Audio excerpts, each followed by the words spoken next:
I'm Tony Wang from Ericsson, China.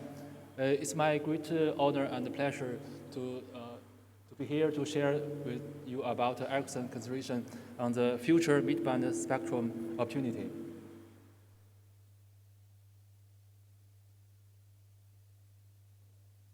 First, let's have a quick glance at the 5G progress and the Ericsson forecast for the later years. According to Ericsson Mobility Report in this year, in June 2024, the 5G had reached 1.9 billion subscriptions in the second quarter of 2024. According some measurement from leading operators on the 5G mid-band spectrum, 97% user activities could achieve a better time-to-content performance of less than 1.5 seconds. So later I will share more detailed data about this test in later slide. If we turn to next 5 years, based on our forecast, 5G will be the dominant traffic in 2028. In 2029, the 5G mobile traffic will increase to 1.9 times of 2023. How to meet the growth of 5G traffic growth is a topic operator have to consider.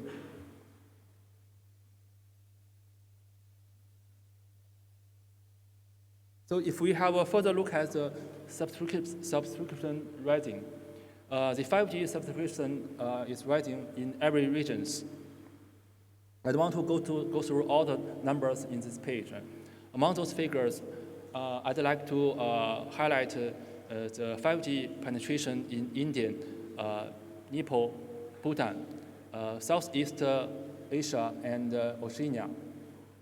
In these regions, the 5G penetration will increase very rapidly by 6 or 8 times of 2023. For Northeast Asia region, due to the very early 5G deployment and the quick expansion of the 5G network, the 5G penetration rate had reached quite high level. It will keep growing up to 2029. The 5G penetration in this region will be expected to be very significant. Predicted traffic growth of the up to 2029 include assumptions that initial uptake of XR-type devices will happen in the later part of the forecast period. Globally, the growth in the mobile data traffic per smartphone can be attributed in 3 main drivers. The first is the improvement of the device capability. The second is the data intensive increase in the data-intensive content. And the last one is a continued improvement of the network performance. So it is encouraging that the smartphone shipment growth is back after nearly 3 years decline, increased with year-on-year increase of 6% from the first quarter of 2024.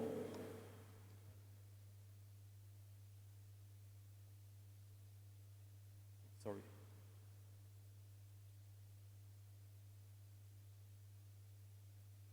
Oh, sorry. This is maybe the old version of the slide. We missed a page. So as I mentioned previously, here I'd like to want to introduce some more data from the live network. As I mentioned before, we had some study by Ericsson smartphone labs. We set up a relationship between the throughput sample at the click with the correspondent time to content performance. So based on our measurement from a leading operator's live network, we noticed that 97% of the user activities on 5G midband could achieve the very good time to content with 1.5 seconds. Whereas on the 5G low band, only 67% of the subscribers' activities can achieve the same. On 4G network, the result is 38%. So this result demonstrated the great user experience boost with 5G compared to 4G. The operators, the midband of 5G can get a very good balance between the capacity and the coverage. If the operator aggregates their midband carrier with the existing low-band carrier, it can extend the midband coverage, well as to offload the low-band also. So they can promote the user experience in both spectrum band.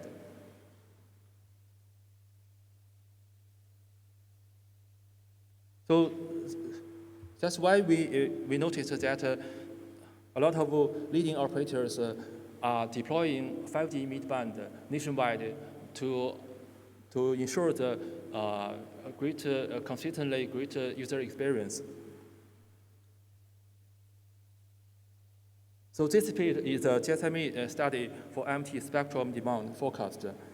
They estimated the midband spectrum needs in 2025 to 2030 using different market assumptions for traffic demand, such as highlight traffic cities like Paris and also some other low traffic cities. The results show that 1 to 2 gigahertz additional spectrum needed from 2025 to 2030 depend on different markets. The additional midband spectrum needed over time to address the future capacity need.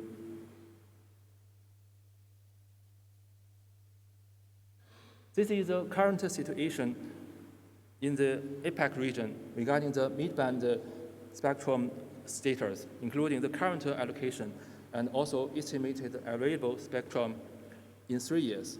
However, the gap between this projected spectrum availability and the GSMA calculated spectrum required for 2025, there is some big gap between the calculation. The initial uptake of XR-type services, including AR, VR, and also mixed reality, will happen in the time frame from 2025 to 2030. That's why we believe an average of 2 gigahertz of midband spectrum is needed in the time frame to deliver MT 2020 data rate across cities in an economically feasible manner.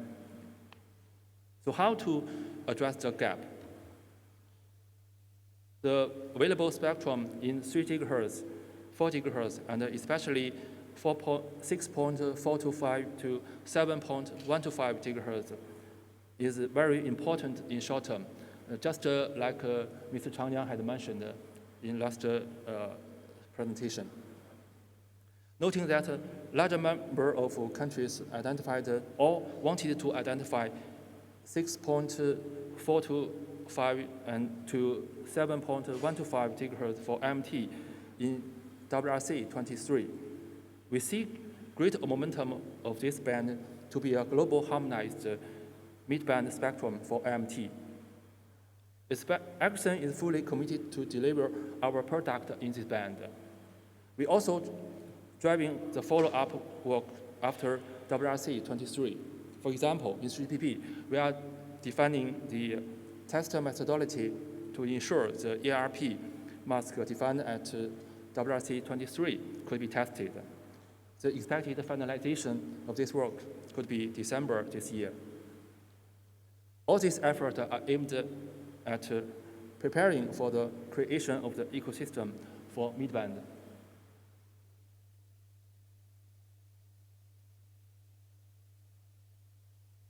So for the midterm, beyond 2030, the spectrum demand will come from not only from the 5G expansion and also the 6G starting. New spectrum lifeblood for radio innovation, just like Madam Huang had mentioned this morning. 6G will introduce new use cases, and for each new generation or expansion of the user of the existing generations will require sufficient spectrum for its implementation. Ericsson believes additional 1.5 to 2.2 gigahertz of wide area spectrum will be needed, depending on the existing mid-band spectrum available in the countries. The gap could be resolved with a band of 7.15 to 8.4 gigahertz. And WRC 27, agenda item 1.7, will start the additional candidate spectrum frequencies for IMT for different regions. Here is a centimeter wave spectrum status after WRC 23. For the midband part, we can see that the frequency band of 6.425 to 7.125 had been identified for IMT in WRC 23.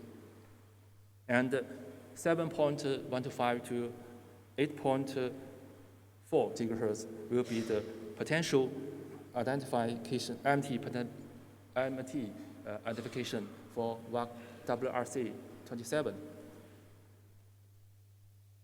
So let's have a look at the entire picture of the multi-layer spectrum cake beyond 2030 for 6G. So far, no spectrum had yet been formally allocated to 6G, but the discussion had already started in WRC. We believe that 6G shall be able to operate over the entire spectrum range from the sub-gigahertz to beyond 100 gigahertz, including, first is the current 5G spectrum. This is needed for 6G coverage and the smoothly migration from 5G. So we will need spectrum sharing with legacy 5G network. The second is a new spectrum in the centimetric range.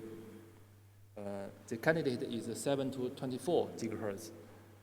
Of course, we prefer to the 7 to 10 gigahertz. The lower, the better. The third is spectrum in sub-terahertz. This is used for the extreme data rate in inch scenarios. So as a conclusion, make it in short, we think the upper 6 gigahertz band is essential for 5G and 5G advanced. Swiss expansion, latest use delivery, optimal benefits. It can be an opportunity to close the mid-band spectrum gap. And supporting WRC 27 for agenda item 1.7 for IMT 2030 for wide area spectrum will be needed, depending on the existing mid-band spectrum available in the countries. So that's all for today. Thank you.